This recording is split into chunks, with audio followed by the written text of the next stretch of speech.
Bienvenidos, queridos amigos, nuevamente aquí en Clínica de Campeones, esta vez en el sector de los especialistas.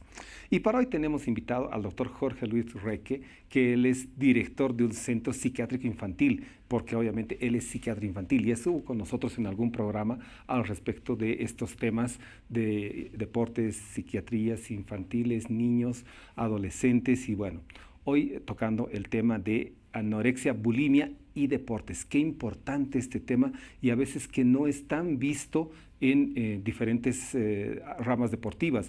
Hay hasta deportes que tienen muchos deportistas con este tipo de problemas. Bienvenido, Jorge. Doctor Nils, César, muchas gracias por invitarme al programa y pues feliz de estar con ustedes compartiendo temas de salud mental y deportes.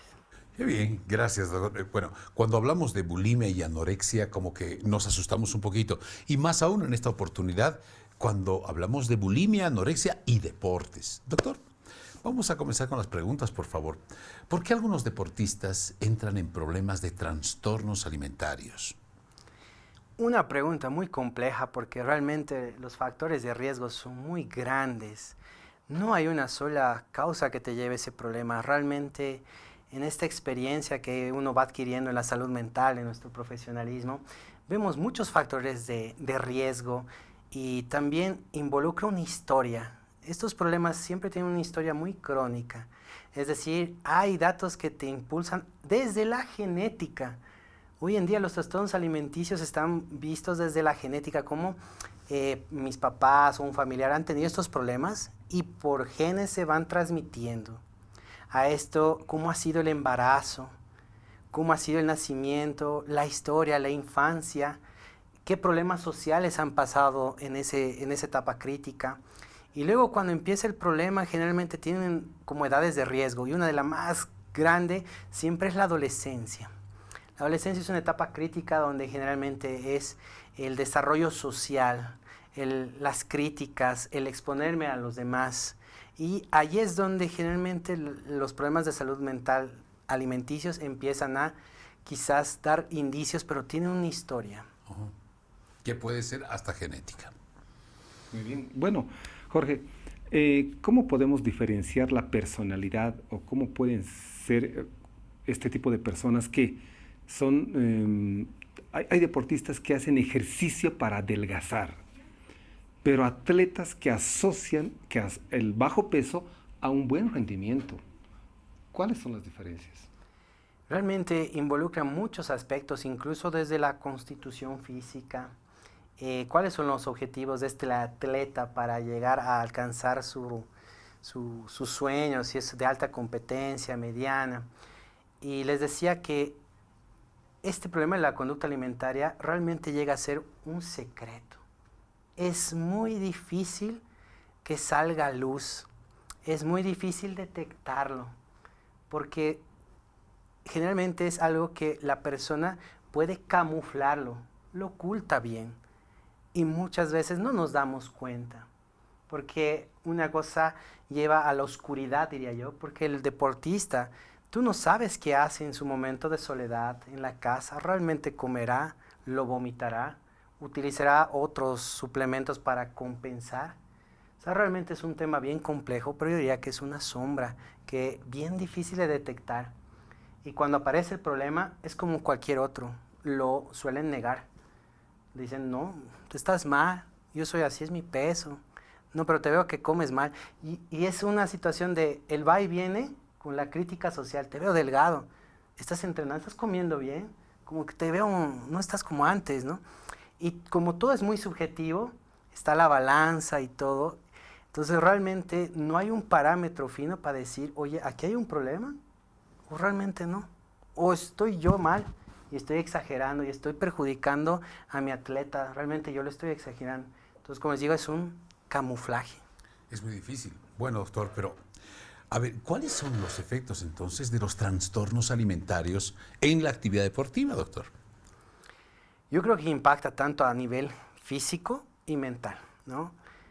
Sabemos que el nutriólogo deportivo, o sea, realmente es un brazo ahí, ¿no? Entonces él te dice que qué dieta tienes que consumir para tener ese objetivo físico y lo alcancemos, porque sin dieta sabemos que el deportista no va a rendir. Nosotros dependemos de una sana alimentación y ahí empieza ese problema, ¿no? Generalmente las señales embarcan que ha bajado su rendimiento, lo veo más débil, más cansado, más fatigado tal vez, con dolores musculares, dolores que no tenía, y ahí empieza una confusión.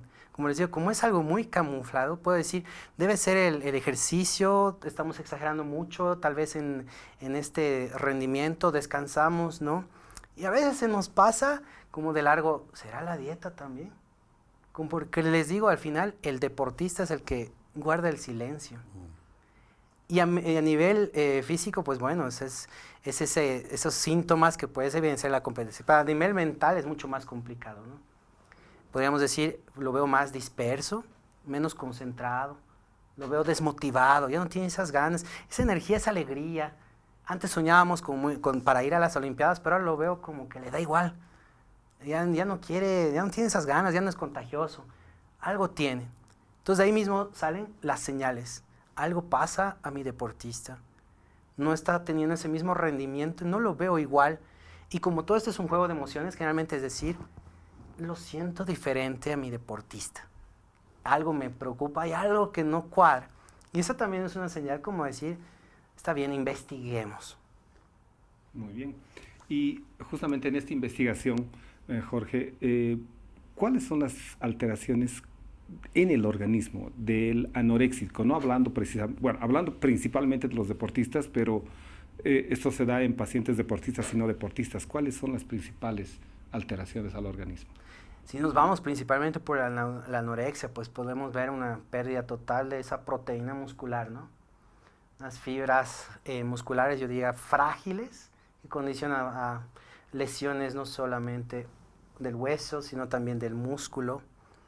La caída del cabello es muy clásico, ¿no? Se va cayendo el cabello. Una piel más seca, menos hidratada. Incluso podemos hablar de las ampollas, porque son mucho más comunes. Una piel muy frágil, sin defensas. Las infecciones de pequeños detalles o heridas en el entrenamiento empiezan a tardan más en sanar, ¿no? El cuerpo te dice, algo no está bien con esta maquinaria y como que no está sanando, ¿no? Entonces en la anorexia son como esos pequeños detalles, ¿no? Las uñas también muy frágiles. Sabemos que el deportista, pues el cuerpo es lo más, el espejo de él, ¿no? Entonces las uñas se rompen, el cabello, la taquicardia, ¿no? Generalmente los deportistas de entrenamiento están monitorizados, ¿no? El médico dice, hoy te veo más taquicárdico, con más frecuencia respiratoria que antes, estás cansando más que antes, ¿no? O al contrario, tus pulsaciones están muy bajas, la piel pálida, blanca, ¿no? Dices, ¿qué onda? Y por la otra parte de la bulimia, ese es un poco más difícil de evidenciar porque en la bulimia, recordemos, el peso se mantiene. Y lo que a veces es como las clásicas lesiones aquí en los nudillos por inducción del vómito. Les digo, a veces de casualidad he ido a la casa de mi deportista o su papá me ha contado que tiene, no sé, he visto muchos laxantes, botellas, está metiéndole mucha fibra. Entonces dices, hay algo aquí extraño, ¿no? Está con mucha acidez, muchos eruptos, se le hincha mucho el estómago. No, tiene unos hábitos igual dietéticos del baño muy raros. Y a propósito de la bulimia, doctor, ¿cuáles son esas alteraciones en el organismo? O sea, ¿qué es lo que puede alterar, qué puede provocar mentalmente, fisiológicamente, además de lo fisiológico? Aquí hay un dato bien interesante, querido César, que sería que la bulimia tiene mayor riesgo de muerte inmediata y súbita. Uy. Principalmente por los vómitos que realiza esta persona. En ese acto de vomitar por el miedo a engordar, tú sabes que los tubitos de los pulmones y del estómago están bien cerca acá. En una expulsión del vómito y una aspirada sin querer puede introducirse un alimento y ese puede ser motivo suficiente para que inmediatamente haya un infarto. Yo diría que es un riesgo bastante complicado. Porque día a día que la persona tiende generalmente a vomitar, pues bueno, hay ese riesgo. el utilizar laxantes, todo va a la deshidratación plena. Un deportista que todo el tiempo está con esos problemas de alimentación no está bien hidratado y se deshidrata más fácilmente. Yo veo, y internamente todo empieza a fallar. Les decía, las funciones cognitivas, la memoria, la atención, la concentración empiezan a fallar. La motivación, la energía, el autoestima también empieza a disminuir. Y físicamente, pues bueno, hay deterioros desde el estómago guarda acidez para degradar los alimentos. Al vomitar se va destruyendo aquí como una puertita que nosotros llamamos esfínter, se va carcomiendo con el ácido y de repente el profesional deportista en un simple trote empieza a vomitar. ¿Alguna vez han debido verlo a Messi, ¿no? Que entraba a la cancha y como que vómitos así? Más o menos ahí puedes ver, no sé si Messi tenía, no lo estoy diciendo, ¿no? Pero ya no hay ese control. Entonces, el diafragma, toda la parte muscular, el tema digestivo, que es considerado hoy en día el segundo cerebro, porque todo lo que comemos va al cerebro, nuestro estado de ánimo, todo va gracias a la alimentación. Entonces, todo eso empieza a fallar. La maquinaria del deportista empieza a fallar. Bueno, Jorge, hay deportes en los que el peso es muy importante, box, taekwondo, que son por categorías. ¿Cómo maneja el entrenador o el psicólogo deportivo este tema en este tipo de deportes? Yo creo que lo manejan con mucho estrés y mucha negociación, porque les digo, ¿Cómo deberían manejarlo? ¿Qué es lo que recomendarías para manejar este tema? Parte de una base de confianza, es la clave, porque de alguna manera el atleta tendría que tal vez confesarte que está sintiendo mal a las críticas en cuanto a su peso, que no se siente bien o cree que no le está llevando bien a la dieta. Entonces, si hay un panel de confianza, hemos ganado casi media batalla, yo diría, porque habíamos hablado en este programa que esto es muy silencioso, es el as del camuflaje en la salud mental. Entonces, en una base de confianza construida, ese canal es más fácil detectarlo y apoyar. Después, una recomendación muy apropiada sería que tratemos de que el control de la alimentación sea imparcial. Porque generalmente las personas que tienen esos problemas de conducta alimentaria suelen tener por detrás un síntoma muy clásico, una enfermedad, digamos, el TOC, el trastorno obsesivo compulsivo, que lleva a, yo puedo controlar esto. Cuento calorías, cuento mis comidas, cuento a qué hora como, yo controlo. Entonces, un tip muy bueno es que no tienes ni tú el control ni yo, por eso hay el nutriólogo, o está el psicólogo, como que él sea el árbitro entre entrenador y deportista. Ni tú ni yo, lo que diga él, ¿te parece? Y eso ayuda a bajar esa ansiedad, esa preocupación de tener el control. Creo que serían las claves, donde hay un árbitro, un tercero que va llevando esto en ton de buena paz y buena fe y comentando y diciendo, ¿no? Y los controles de peso, de la dieta, los números, les digo, lo mejor es que no sea controlado todo por una sola persona, porque el deportista tiende a pesarse a veces cada media hora, no me convenzo, comeré ahora media hora, y es algo muy obsesivo. Entonces yo creo que va a esos tips, mi querido Nils. Bien, doctor. ¿Y cómo podemos diagnosticar qué síntomas nos deben llamar la atención de forma inicial e intermedia antes de llegar a un trastorno grave? Yo creo que parte por las ideas donde empiezan a preocuparnos y van con el ánimo, ¿no? Ese ánimo de preocupación, donde todo gira en mi ánimo. Me preocupo mucho por el peso. ¿Qué opinas de este atleta? ¿De qué? De su peso, de su talla. No tiene rollos como acá, lo veo un físico muy bueno. Quisiera tener como él. Es como una alerta de decir, oye, lo veremos. Porque te estás proyectando a su físico, ¿no? Yo quisiera como ser para él, muy esbelto, que las piernas. Generalmente cuando ya empiezan a compararse en el tema del físico, ahí es algo que dices, aquí hay algo que no estaba. Antes no era su preocupación esa. ¿Por qué ahora sí? Y después todo el tiempo que hablamos, ya no estamos preocupados por lo que entrenamos, sino estamos preocupados por lo que va a comer, de su peso, si está bien, que cómo va a ser su traje, lo estético. Entonces ya no estamos saliendo de campo y ahí es, oye, alerta, alerta. ¿no? Entonces creo que serían los mejores tips más clásicos. Y ya cuando dices, está bajando mucho de peso, no está tan frágil, no me está rindiendo bien, hablamos, el doctor Nis lo dijo, la investigación. Siempre hay que estar muy atentos a toda la información que recopilas. Cuando empiezas a unir rompecabezas y dices, él está preocupado del peso, está bajando su rendimiento, hay algo que investigar. Y ahí, por ahí es la puerta. Esa es una alerta, es una alerta. Justamente ya respondiste parte de la siguiente pregunta, que es, ¿hay factores externos al deporte? Y en este caso añado, ¿cómo afectan estos factores externos? Sí, los principales son, qué difícil lidiar con el medio ambiental donde es muy competitivo, donde recibes mucha información, la comparación y sobre todo la crítica.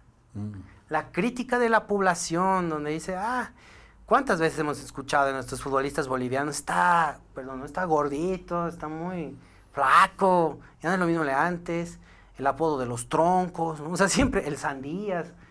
O sea, lidiar con esa presión es bien difícil. Y hoy en día, lastimosamente, no solo se relacionan contigo, o sea, va incluso hacia la familia. Y aunque no crean, la mayoría de estos deportistas son seres humanos, sabemos, personas. Muchas veces la crítica parte incluso de la familia. Es bien estresante cómo están ellos en su familia, en su entorno. Luego están la competitividad, o sea, con los que entreno, con los que voy a entrenar. El ojo, ¿no? Lo veo mucho más preparado. Mira ese bíceps, ¿no? O sea, ese muslo. No creo, ¿no? O sea, quiero empezar por ahí. Entonces, el consumo, la dieta, la estética, la publicidad, son cosas bien difíciles de realmente asimilarlas y canalizarlas uno solo. Por eso es bien importante el equipo en salud mental para cómo lidiar con todo esto. Ahora, muy bien. Y bien, doctor, y es muy importante la opinión del entrenador, de los compañeros de equipo. Sí, sin duda, es lo que hablábamos. Qué difícil es que un deportista siempre está a la expectativa de su rendimiento y lo que dirán. Me elegirá para la titularidad, poder representar a mi país. Me elegirá a mí, porque ya no es solamente uno, ¿no? Voy entre varios, entonces todo el tiempo estoy bajo la crítica profesional también y de mi entorno deportivo. Entonces imagínense si en casa me critican y voy a mi lugar de entrenamiento y también lo hacen, generalmente ya viene el colapso mental, donde a veces ahí la cabeza suele ser bien traicionera y nos enfocamos nada más en nuestro problema de salud mental y ahí hay otros problemas. Olvidé decir que el tema de la conducta alimentaria nunca viene solo, siempre viene con la ansiedad y la depresión de mano, porque es algo que te agobia emocionalmente y te genera tantos problemas que incluso es algo bien interesante, genera una susceptibilidad. Si antes una crítica era como constructiva, cuando yo estoy con estos síntomas de ansiedad y depresión, lo puedo tomar muy a la mala. De ahí vienen esos problemas de baja autoestima, baja seguridad, confianza. Y sí, de alguna manera tengo que lidiar con esto y empieza a salirme de control. Y ahí nuevamente entramos al tema de algo tengo que controlar. No estoy controlando lo que me duele en mi emoción. Voy a controlar lo de allá afuera, que es la comida, mi peso, mi entrenamiento, mis horas. Ahora yo voy a dirigir porque creo que ya sé cómo. Ajá. Y ahí a veces empieza el problema porque generalmente lo negamos. Un deportista a veces se cree tan suficientemente bueno y apto que se niega a asimilar un problema con su equipo de preparación. Bien. Doctor, queremos agradecerle al doctor Jorge Luis Requepa Soldán por estos minutos. Él es psiquiatra infantil y infanto-juvenil, en todo caso. Le agradecemos mucho. Nos ha orientado muchísimo en este aspecto que parece un poco... quizás no complicado para la gente, es muy común, muy normal, pero realmente si nos ponemos a analizar, afecta psicológicamente, fisiológicamente en el rendimiento del deportista y de las personas quienes no necesariamente practican deporte. Gracias, doctor. Será hasta la próxima. No, pues el agradecido soy yo y siempre prestos a que dejemos de un lado el estigma de la salud mental. Siempre es bueno acudir a salud mental oportunamente para resolver el problema a tiempo, ¿no? Gracias. Muchas gracias. Muchas gracias, Jorge. Bueno, algunas cosas puntuales. Si vemos alguna señal diferente, investiguemos. Alguna cosa puede estar sucediendo. Ojalá que no, pero si no, empecemos a relacionar A más B más C más D, hay alguna suma ahí que puede estar dando algo. Segundo, si sospechamos de algo y no podemos descubrirlo o ver, bueno, hay profesionales que nos van a ayudar en este tema. Acudamos a ellos en el momento adecuado antes de que sea muy tarde. Y tercero, bueno, esto de la anorexia y bulimia, en estas últimas etapas, en este último tiempo, cada vez lo escucho más. Y cada vez lo escucho mucho más relacionado al deporte, ya sea porque quieren controlar el peso para mantenerse en el peso pluma, por decirles, o porque muchos empiezan a entrenar para bajar de peso y hacen unas dietas que son realmente en contra del organismo y siguen y los veo lesionados. Algo está pasando. Bueno, queridos amigos, con esto nos vamos a un siguiente sector aquí en su programa de Clínica de Campeones. Bien.